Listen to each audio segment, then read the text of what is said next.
चक्रों का अर्थ है कि भीतर का जो दूसरा शरीर है, प्राण शरीर, वो 7 जगह से इस शरीर को स्पर्श करता है और उन्हीं 7 द्वारों से इस शरीर को शक्ति मिलती है और प्राण मिलते हैं। पहला चक्र शरीर के पीछे जो रीढ़ है, उस रीढ़ के पुच्छ में है, सबसे आखिरी हिस्से में।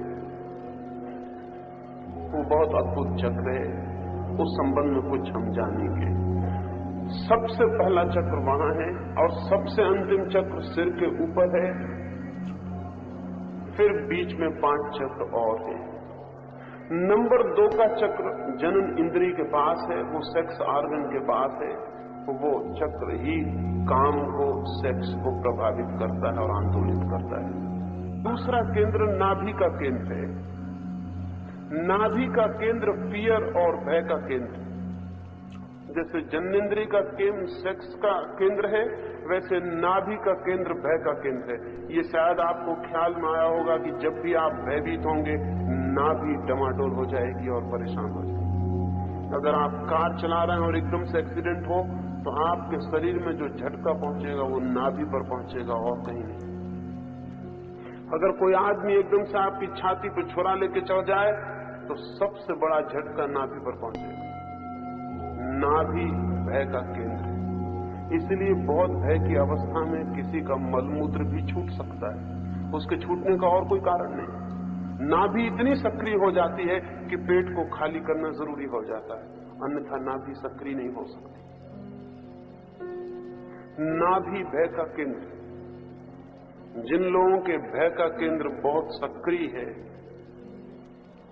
उनको थोड़ा नाभि पर ध्यान देना अत्यंत जरूरी है। इसलिए बहुत प्राचीन समय से जिन लोगों को युद्ध की शिक्षा दी जाती थी, उनके नाभि केंद्र को ही सबल करने की कोशिश की जाती है। भय वहीं पकड़ता है, भय और कहीं भी नहीं पकड़ता है। कभी आपको भय खोपड़ी में नहीं पकड़ेगा, जब भी भय पकड़ेगा तब पेट में पकड़ेगा। और स्त्रियां ज्यादा भयभीत होती हैं, उसका कुल कारण इतना है, उसका कुल कारण इतना है कि स्त्री को पेट में गर्भ रखना पड़ता है और उसका नाभि केंद्र निरंतर निर्बल और कमजोर होता चला जाता है। स्त्री और पुरुष के बीच भय का और कोई भेद नहीं है। और इसलिए पश्चिम में जैसे जैसे स्त्रियां बच्चों को पैदा करने से इंकार कर रही हैं, उनका भय समाप्त होता चला जा रहा है। अगर स्त्रियां कुछ समय तक बच्चे देना बंद कर दें, तो वे करीब करीब पुरुषों जैसी हालत में खड़ी हो जाएंगी। इसलिए दुनिया के जिन कौमों में भी स्त्रियां पुरुषों जैसी होने की कोशिश कर रही हैं, वहां वो मां बनने से इंकार करना शुरू कर देंगी, क्योंकि पुरुष नहीं बना जा सकता जब तक कि मां बनने की प्रक्रिया जारी है। क्योंकि वो जो मां बनने की स्थिति है, वही सारे व्यक्तित्व को भय से भर देती है। वो जो नाभि केंद्र है, वो भय का केंद्र है। जब आप भयभीत होंगे, तब आपका पाचन एकदम खराब हो जाए। चिंतित होंगे, पाचन खराब हो जाए। इसीलिए चिंता और भय के कारण दुनिया में आज बहुत भय है और बहुत चिंता है। अल्सर की बीमारी का और कोई कारण नहीं होता। जितना भयभीत और चिंतित आदमी होगा, पेट की सारी व्यवस्था धीरे धीरे विकृत और खराब होती चली जाएगी। ये ध्यान रखना जरूरी है कि अगर काम केंद्र सक्रिय हो, तो आदमी जिस धर्म को जन्म देगा या जिस तरह के धर्म को मानेगा, वो धर्म किसी न किसी तरह सेक्सुअल आर्गी का धर्म होगा। सबसे प्राचीन धर्म के जो प्रतीक हैं, वो जननेंद्रिय के प्रतीक हैं, फैलिक।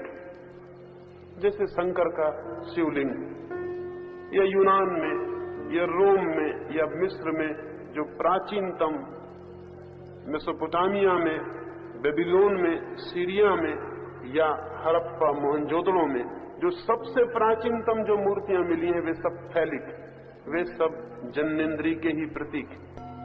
ऐसा प्रतीत होता है कि आज से कोई 20,000 वर्ष पहले जो भी दुनिया में सभ्यता थी वो चूंकि अभी जानवरों से बहुत आगे विकसित नहीं हुई थी, इसलिए भगवान का प्रतीक भी जन्नेन्द्रिय ही हो सकती थी। वही केंद्र सबसे ज्यादा सक्रिय था। उस केंद्र के बाद जैसे जैसे मनुष्य थोड़ा बलशाली हुआ और थोड़ा पार हुआ वासना के, और भी उसने कुछ सोचना शुरू किया, भगवान की जो प्रतिमा बननी शुरू हुई वो भयभीत करने वाले भगवान की थी। ओल्ड टेस्टामेंट में या पुराने भगवान के जो रूप हैं रुद्र के, वो सारे के सारे रूप घबराने वाले, डराने वाले रूप। ऐसा प्रतीत होता है कि मनुष्य का जो दूसरा केंद्र है भय का, उस भय के केंद्र ने भयभीत करने वाले भगवान को जन्म दिया है। वो जो मंदिरों में हाथ जोड़कर प्रार्थना करने वाला आदमी है, भगवान के चरणों में सिर रखने वाला आदमी है, जो कपता है और कहता है भगवान बचाओ, अगर वो थोड़ा भी ध्यान रखेगा तो उसे पता चलेगा कि उस प्रार्थना करने के क्षण में उसकी नाभि का केंद्र सबसे ज्यादा सक्रिय होगा। दुनिया जितनी शिक्षित होगी, जितना दुनिया में भय कम होगा, उतना ही पूजा और प्रार्थना करने वाले धर्म जमीन से अपने आप समाप्त होते चले जाएंगे, क्योंकि वे धर्म नाभि के केंद्र से विकसित होते हैं।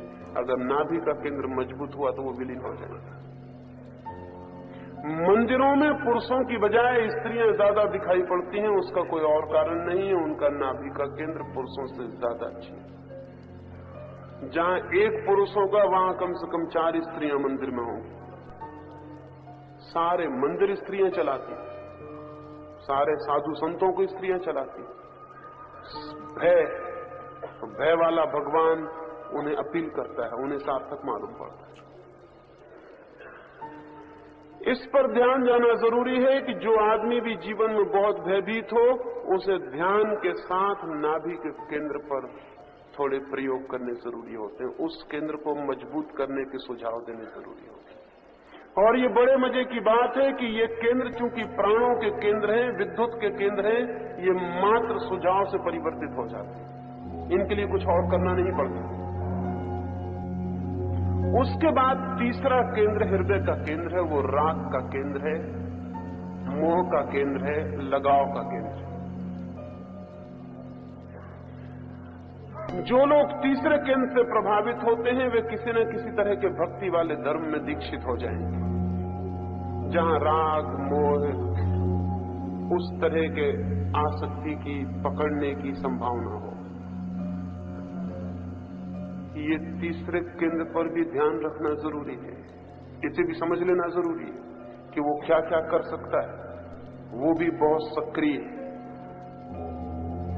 पूरब के मुल्कों में बहुत सक्रिय है, पश्चिम के मुल्कों में कम होना शुरू हुआ है।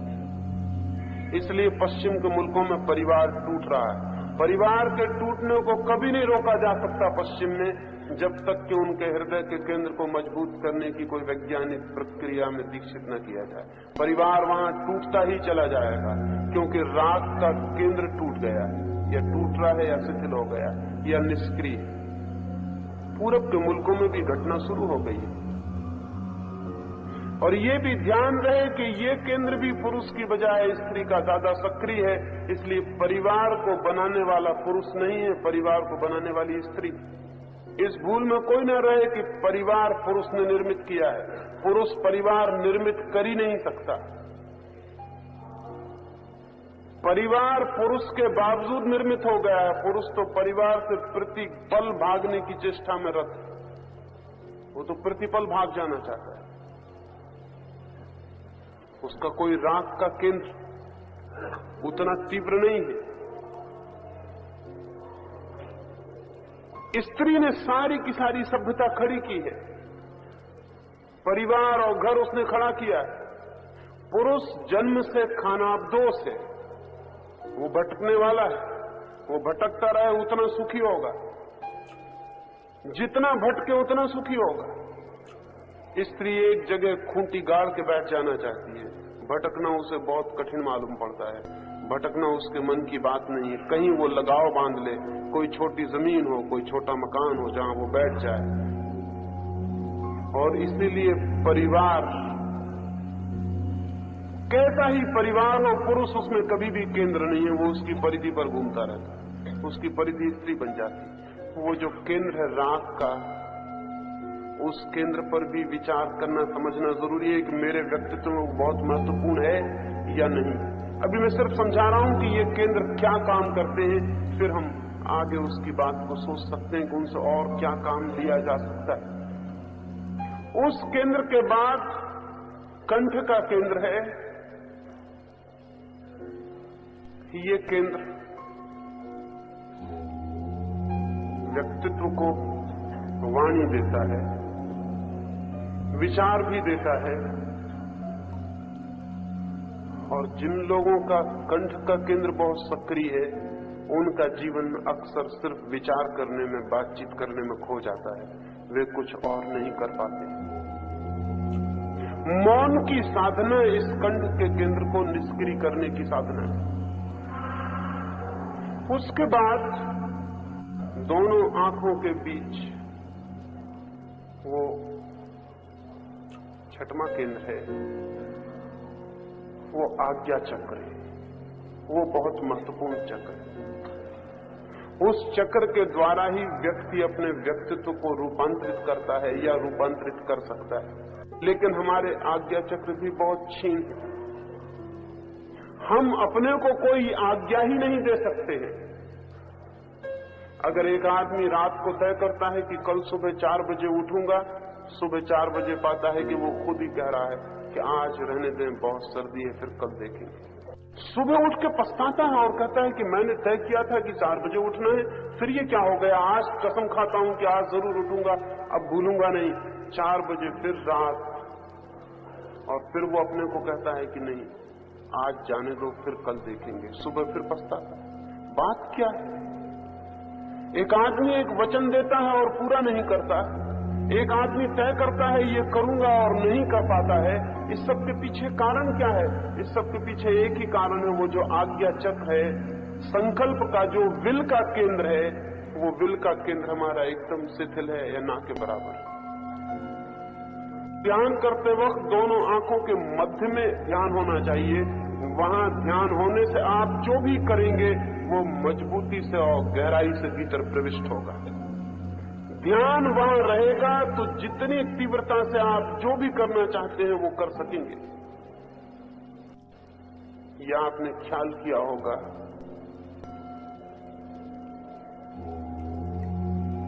कि ये जो चक्र है,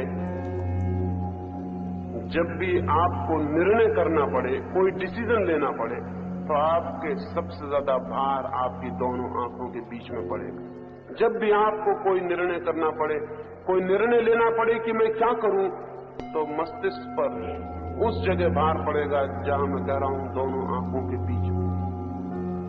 क्योंकि वहीं डिसीजन लिए जाते हैं, वहीं आज्ञाएं ली जाती हैं, वहीं संकल्प किए जाते हैं।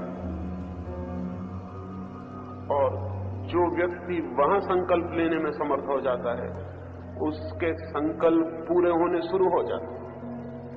वो जो वहां निर्णय करता है, वो निर्णय पूरे होने शुरू हो जाते हैं। वो जो वहां चाहता है अपने व्यक्तित्व में, वो फर्क होने शुरू हो जाते हैं। ये बड़े आश्चर्य की बात है कि हमारे व्यक्तित्व को बदलने के लिए बहुत काम करने का उतना सवाल नहीं है जितना संकल्प करने का सवाल है। संकल्प सूत्र है व्यक्तित्व को बदलने का, काम नहीं। लेकिन संकल्प होना चाहिए पूर्ण, और पूर्ण संकल्प शरीर के और किसी कोने पर नहीं लिया जाता। पूर्ण संकल्प आज्ञा चक्र में लिया जाता है। इसलिए समस्त ध्यान की प्रक्रियाएं आज्ञा चक्र के पास ही घूमती हैं, केंद्रित होती हैं, क्योंकि ध्यान वहीं से गहरा प्रविष्ट हो सकता है और अंतस में जा सकता है।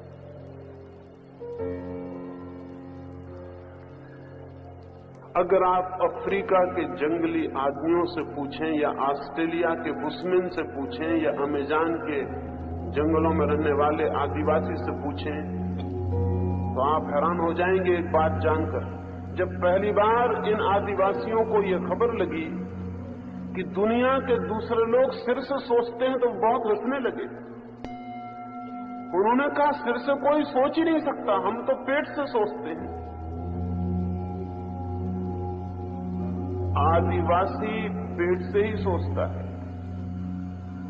वो जो मैंने नाभि का चक्र कहा, उसी से सोचता है। वो अभी पशुओं से बहुत ज्यादा विकसित हालत में नहीं। हजारों साल तक करोड़ों लोग यही समझते रहे हैं कि सोचने की प्रक्रिया पेट में होती, बैली में होती, सोचने की प्रक्रिया बुद्धि में नहीं होती। और हम में से भी बहुत ही कम लोग सिर से सोचते हैं। जितने भी विश्वास करने वाले लोग हैं वो पेट से सोचते हैं, वो कभी सिर से नहीं सोचते, क्योंकि विश्वास करने के लिए सोचना ही नहीं पड़ता है। और इसलिए जो आदमी विश्वास ही किए चला जाता है उसके ऊपर के चक्र कभी विकसित नहीं होते, उसके नीचे के चक्र ही रह जाते हैं, वही सक्रिय रह जाते हैं। इसलिए मैं निरंतर विरोध करता हूं कि किसी पर श्रद्धा मत करना, किसी पर विश्वास मत करना, क्योंकि जब तक कोई स्वयं सोचना शुरू न करे उसके सोचने के अपने चक्र सक्रिय नहीं होंगे। और अपने चक्र सक्रिय न हो तो व्यक्ति करीब करीब हवा में भटकता हुआ एक पत्ते की भांति रह जाता। उसके पास ना अपनी कोई विल है, ना अपना कोई संकल्प है, ना अपनी कोई दृढ़ स्थिति है, उसके पास अपना कुछ भी नहीं है, वो किसी के पीछे चल रहा है। दुनिया के नेता आदमी को जितना नुकसान पहुंचाते हैं उतना और कोई नहीं पहुंचाता, क्योंकि दुनिया के सब नेता ऑर्डर्स देते हैं और आपसे कहते हैं आपको सिर्फ स्वीकार करना है। दुनिया के गुरु आज्ञाएं देते हैं और लोगों से कहते हैं आपको स्वीकार करना है। आपका अपने आज्ञा का चक्र कभी विकसित नहीं हो पाता। दुनिया में जो इतनी मनुष्य जाति दीनहीन दिखाई पड़ती है, इस दीनहीनता में सबसे बड़ा कारण यह है कि हम मनुष्य जाति को आज्ञाएं देते हैं, उसकी अपनी आज्ञा की क्षमता को विकसित नहीं होने देते। छोटे से बच्चे को हम आज्ञाएं देना शुरू करते हैं, ये करो और ये मत करो। हम कभी इसकी फिक्र नहीं करते कि उसकी अपनी चिंतना, अपना डिसीजन, अपना निर्णय विकसित हो सके। उस बच्चे का आज्ञा चक्र कभी भी विकसित नहीं हो पाता, वो अधूरा ही रह जाता। और अगर आज्ञा चक्र विकसित न हो तो आदमी का व्यक्तित्व ही विकसित नहीं हो पाता है। बच्चों को हम समझाते हैं ऐसे बनो, लेकिन हम ये भूल ही जाते हैं वे बच्चे वैसे कभी नहीं बनेंगे। वे बन सकते हैं, लेकिन उनके बन सकने के लिए उनके चक्रों पर ध्यान देना पड़ेगा जिनसे व्यक्तित्व निर्मित होता है। जो माँ बाप जानते हैं, जो शिक्षक जानते हैं, वो बच्चे के मस्तिष्क के आज्ञा चक्र पर पूरा श्रम करेंगे। ये शिक्षा बहुत अधूरी और बहुत बेमानी है, क्योंकि इस शिक्षा में मनुष्य के बुनियादी सूत्रों के संबंध में कोई चिंतन नहीं है, कोई विचार नहीं है। अगर हम बच्चों की यूनिवर्सिटी तक आते आते उनके आज्ञा चक्र को, उनके संकल्प को विकसित कर सके, हम सारी दुनिया को बदल देंगे। एक नई दुनिया और एक नया आदमी पैदा हो जाए। एक आदमी जिसमें बल है, एक आदमी जो सोचता है वैसा करता है, वैसा कर सकता है। एक आदमी जिसमें साहस, एक आदमी जिसमें की हिम्मत, जिसमें करेज। लेकिन वो हम हो नहीं सकता, क्योंकि जिस चक्र से वो सारी चीजें आती हैं वो चक्र ही हमारा सोया रह जाता है।